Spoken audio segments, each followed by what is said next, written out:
Hi, everybody. I am Kendra Hawk. I'm the Associate Registrar of Enrollment Management for the MD program, and I'm here with Hannah Lee. I'm Kendra's counterpart, Associate Registrar, Admissions and Registration. So we're here today to talk about the 2019 admissions cycle. We're going to sort of stick to the stats and information about, the applicants from last year in order to help you decide about your upcoming application. And I would like to remind you that a lot of the things we're talking about, we have Facebook Lives that already exist that expand on them. So things like application essays, your ABS. So please go back and look at them if you want to know more about the best way to write those. And we're just going to talk more generally about the mechanics of the application process and give you some numbers to kind of understand the type of people who are applying to our programs. So specifically, just so you know what you're waiting for, we're going to do general application stats, numbers around GPA, MCAT scores, and academic explanations essay. And then we're going to talk just about non-academic part of the application and how it's assessed. So first, Hannah, could you let us know where we're at in the 2019 application cycle? Right, so we are full tentatively as of today for this fall, but rest assured, definitely over the course of July, we will see small movement on our wait list, just to make sure that we have a full class that's starting at the end of August this year. And so if you are on the wait list, please keep your eyes on your email, and we will make sure to keep you closely informed. Yeah, and if you're on the wait list, don't panic. We would also follow up with phone calls and those sorts of things. So if you do miss the email, we will follow up with a few different modes. So in broad strokes, just because we're going to be talking about the applications from last year, what happens when an applicant hits send or hits submit on OMSAS? Right. Because you're mentioning OMSAS, I did want to bring up a quick time frame. Okay. Similar to last year, we will be launching the OMSAS application with the new guide in the second week of July. And so we're going to talk about the current cycle, but just make sure that you do, if you are applying next year, keep your eyes out on the OMSAS website. Yes, definitely. So when you hit submit, you send it all into the ether. What do we do once we get that package? Right. So once all of the applicants provide us their responses October 1st. So that was October 1st, 2018. We were receiving the information from the middle of September. And by the time October 1st came through, we would have received about 30% of the applications. And so over the course of October, that's where we receive all of the information that you have put together from OMSAS and making sure that everything is here, checking in for file completeness. Then we roll into the actual screening in the month of November for the complete files that we did receive from OMSAS, and we'll go through to make sure that you are eligible, GPA, MCAT, prerequisites in your degree. And if you're a graduate or MD PhD applicant, whether all of your extra letters and CV materials and documents have arrived. And based on all of those files that we've checked for eligibility, we'll send files into our in-depth file review process anytime between December to February. And we actually call our file review process a rolling file review process, just because we send whatever the files that we finished checking for eligibility to the in-depth file review, just to make sure that we can invite as many students as we can to our earlier interview stages. That's right. And you might have mentioned it, but in that sort of cycle, where does the academic explanations essay fit in?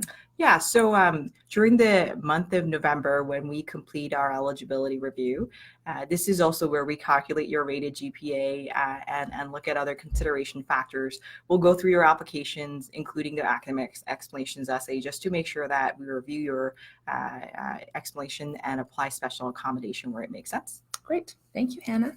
All right, now this is the rapid fire question section. How many applicants did we have in the 2019 application cycle? Right, so we did see a little bit of rise. We had 55 applicants this cycle. All right, and how many of those files were sent to the detailed review that you mentioned? Right, we had 2,214 that went into file review. Then how many applicants were we able to interview this year? 636 this year. 636. I'm so impressed you didn't have to look at your notes. So we have a lot of questions about the order in which our applicants are interviewed. And I just thought I would quickly ask you a question about that. Was there any relation to ranking in 2019 about when someone would get an interview invitation? Right. We did this year. So as you know, generally for our general pool, review all the files as soon as we can, whether it's in December, January, or February. But we did prioritize specific application streams.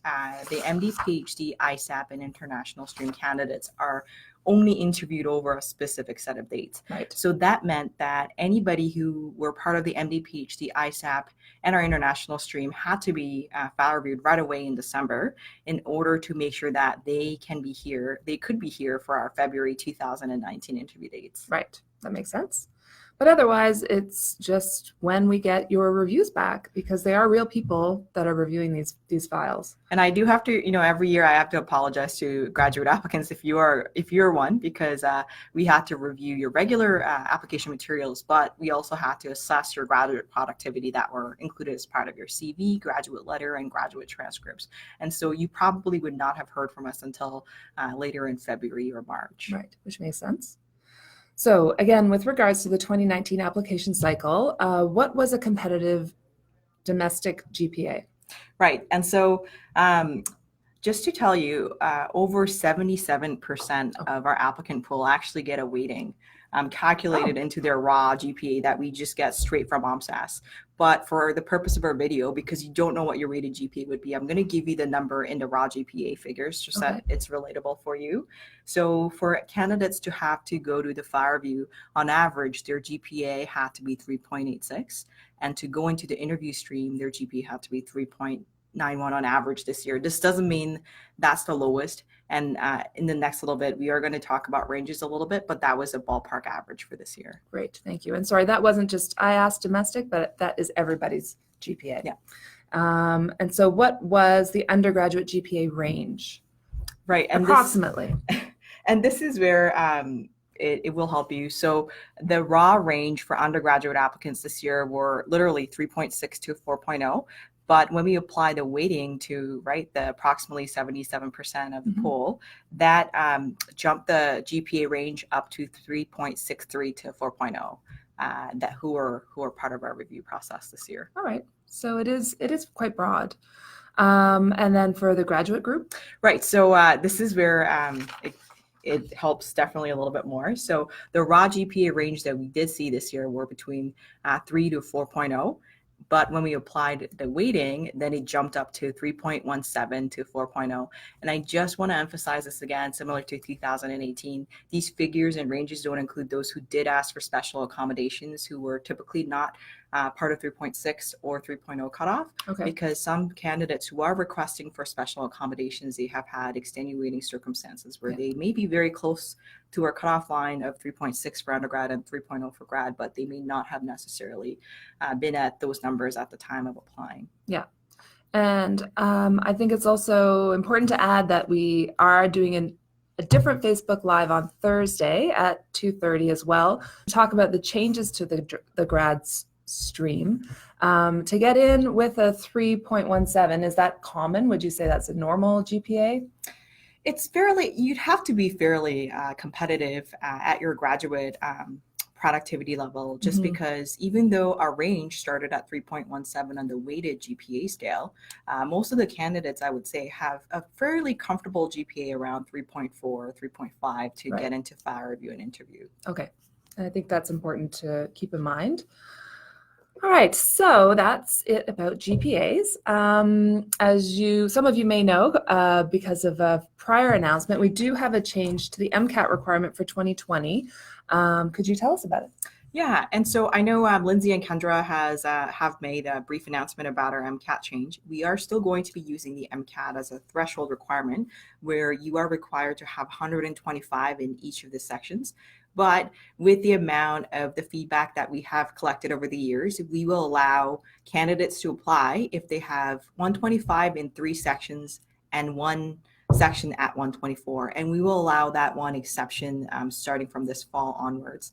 And just to go through the checklist of important reminders about the MCAT, your MCAT scores are looked upon by the raw scores only. We do not consider confidence bands.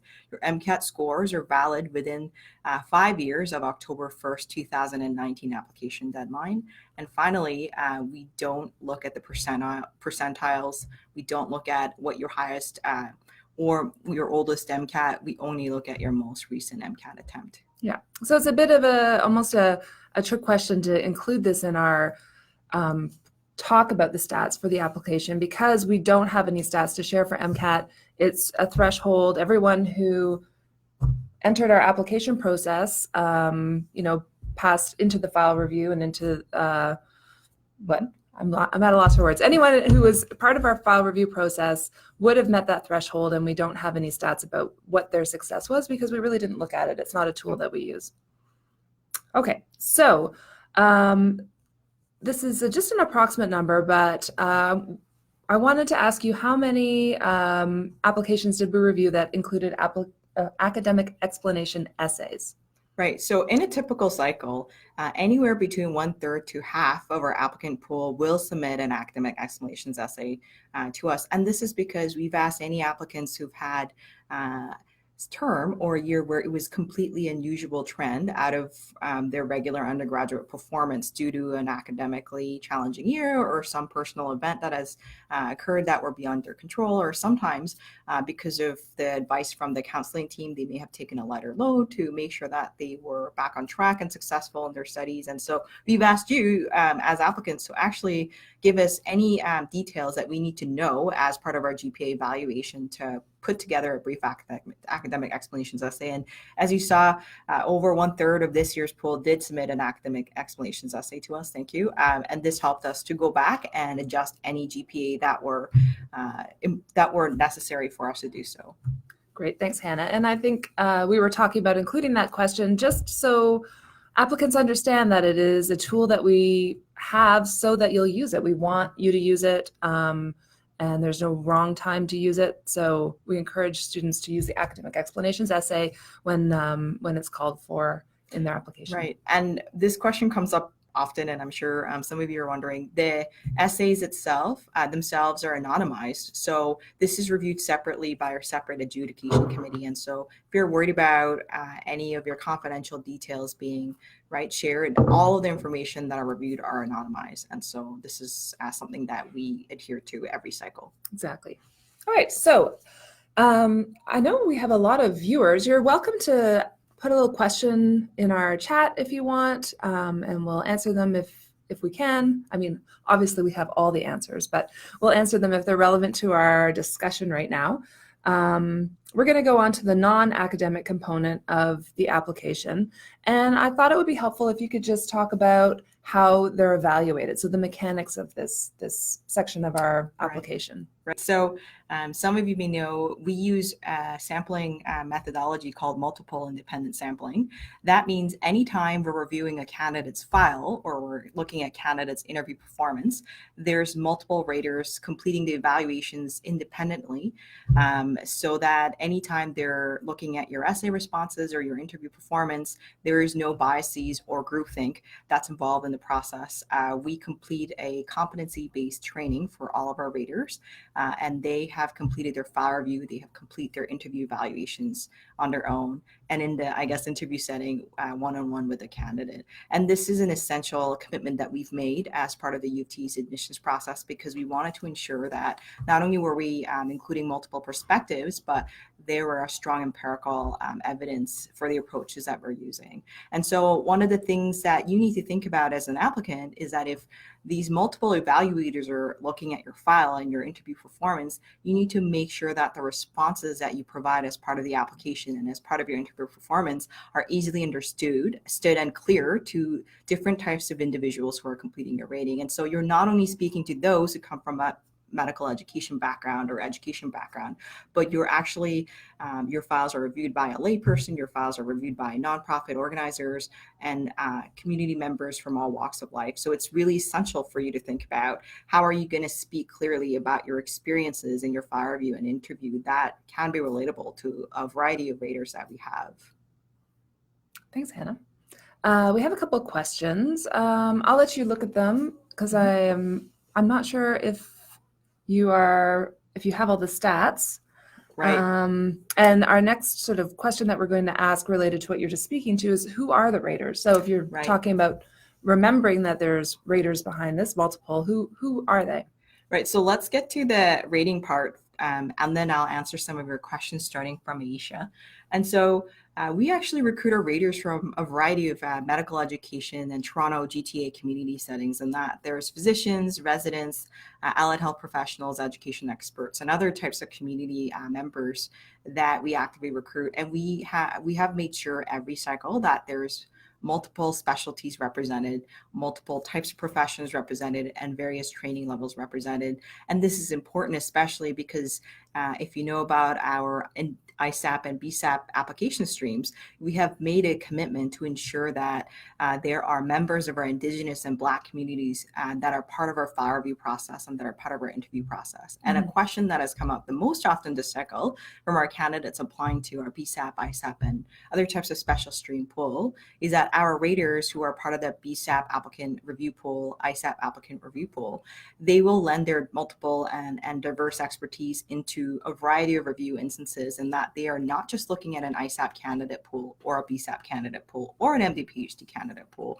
They're actually evaluating both their regular and their special application stream candidates, just so that we have multiple perspective represented, not only in the BSAP, ISAP, and the PhD instances, but also in the regular pool as well.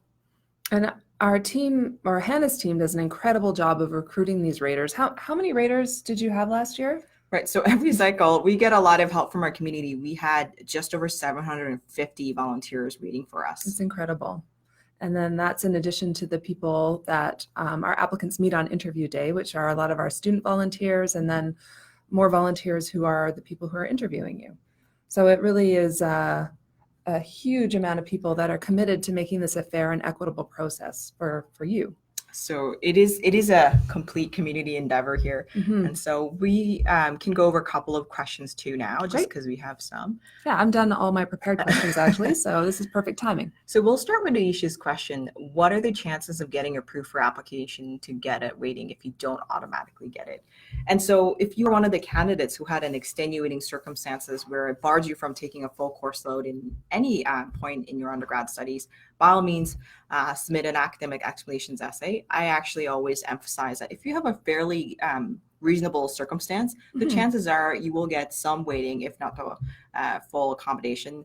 And it really depends on your personal case. We do look at these on a case-by-case basis, but we have also reviewed thousands of these over the last 10 plus years. So don't hesitate to include them. If you have questions, you're also more than welcome to email us to talk about your circumstance. Yeah, and so that would be requesting partial weighting, basically, in your academic explanations essay. So Junaid's second question was, how many third-year applicants were accepted into the MD program, and are there stats for their average GPAs? That's a good question.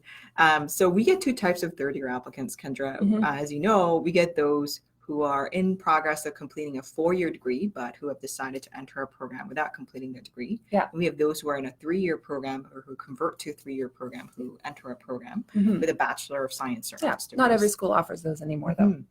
And most, I would say most applicants in our pool already have completed a degree, or at least in their 4th year of studies. And so we get less than 10%, I would say, on an average applying to our program out of 3rd year.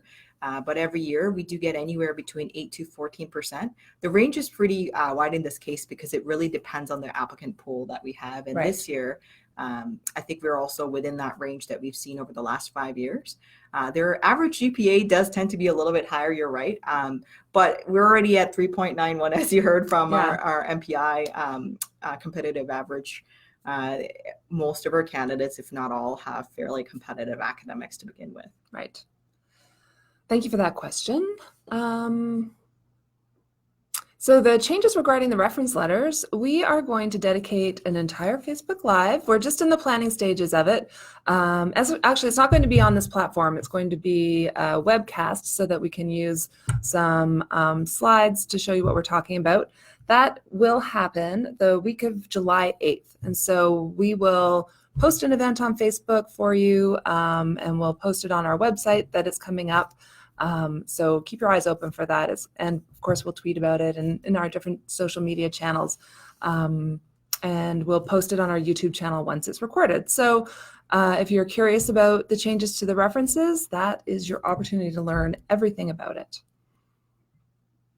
So the next question from Stephanie is, can we reuse part of the ABS statement from the previous applications, or would we be marked for plagiarism? Actually, you can ask us. You can email us simply, say, can I reuse my ABS? And that's fine. And we'll send a second reminder anyways. In December, we send out a mass communication asking you to opt out. If you have reused parts of your ABS, that's okay. We'll mark it down so that you're not flagged when we run our Turnitin checks. But generally, that's okay. But I do advise you, if you are reapplying, I would revisit the ABS just to make sure that you are picking out the 3 most impactful experience to date. 8 months is not a long time, but over the course of 8 months, you may have had a different experiences or challenges that you've overcome in different activities. And so that's something that I would always encourage candidates to revisit. And if you have different variety of readers who can read into your essay and give you feedback on how clear these responses are, that's an extra bonus. But if you're using some parts, right, some sentences or contents that you were really happy with from the previous cycle, that's completely okay. Yeah. Another question, and just so you all know, we're just answering these questions and then we're done, but we're always available via email, or you can call our office with your questions. How heavily weighted is research experience and publications in an application? This is such a frequent question. It's interesting. I think there's a serious rumor out there about U of T demanding this research experience. And so I'll let you answer it because people have probably heard me answer it many times. And I think if you revisit and look at Kendra's previous videos are very excellent. And so just a quick answer, we actually don't require research experience at all, or even publications. And you'll hear more about this on Thursday when we talk about the new graduate review process that we're introducing in the fall. We want you to come together with an application that you're most proud of and pleased with. And sometimes I know a lot of people ask, then how should I fulfill the scholar cluster where research experience or publication is part of it?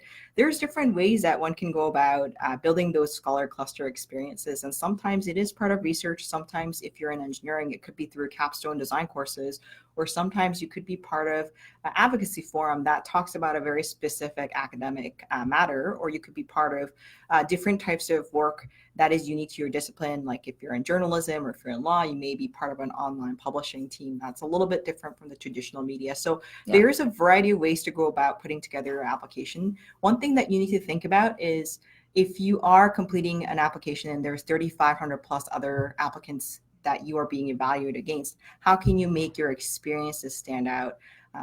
Some people can go and complete those unique experiences, but you may be just in a natural environment where you are part of a program where a lot of the candidates are preparing and completing similar type of experiences. What counts really as you're putting together these applications is not necessarily what you are putting as part of those checklist of things that you've done as an undergraduate student, but really how did these experiences impact your personal growth, and why are you choosing to write about these experiences, and how did that really shape your professional development?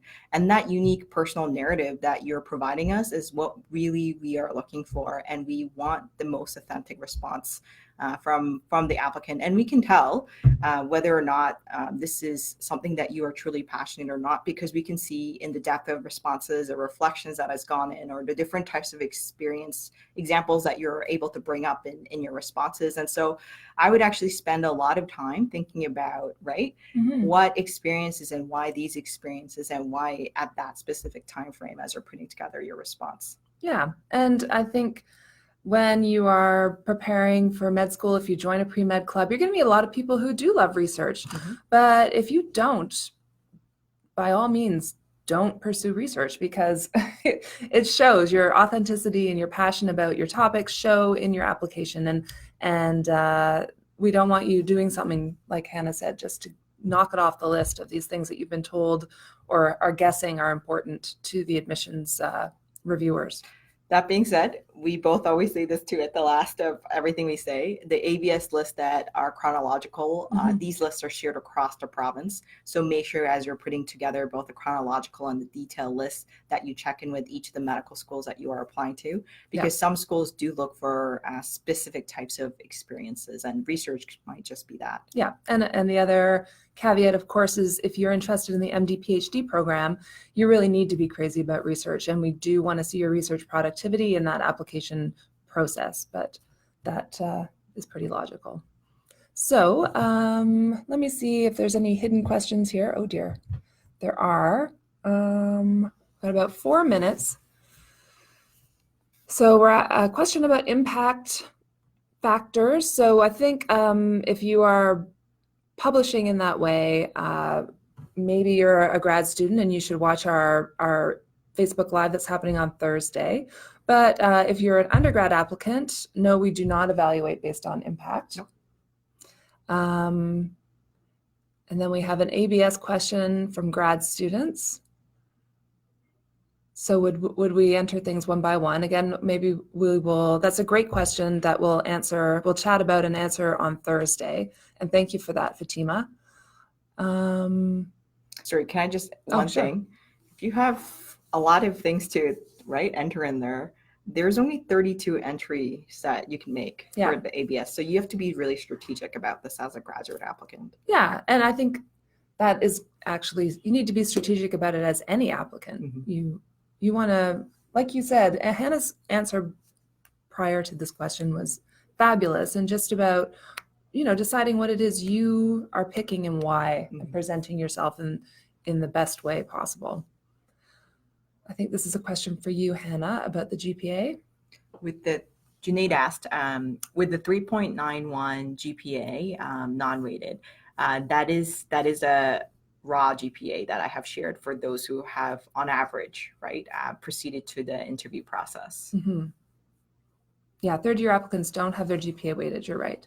Yeah, so I provided the raw GPAs for you because it's very tough for, especially those with special circumstances, to know what their weighted GPA may come out to be. So the information that I've shared on that regard is the raw GPA. All right. Well, Hannah, thank you very much for joining me today. And thank you for everyone who's tuned in. We really appreciate your interest and the questions that you've presented.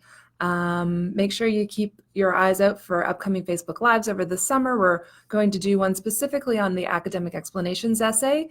We're going to do one about the cost of applying, so how to budget for applying to med school. Ike Okafor is going to join me for that one.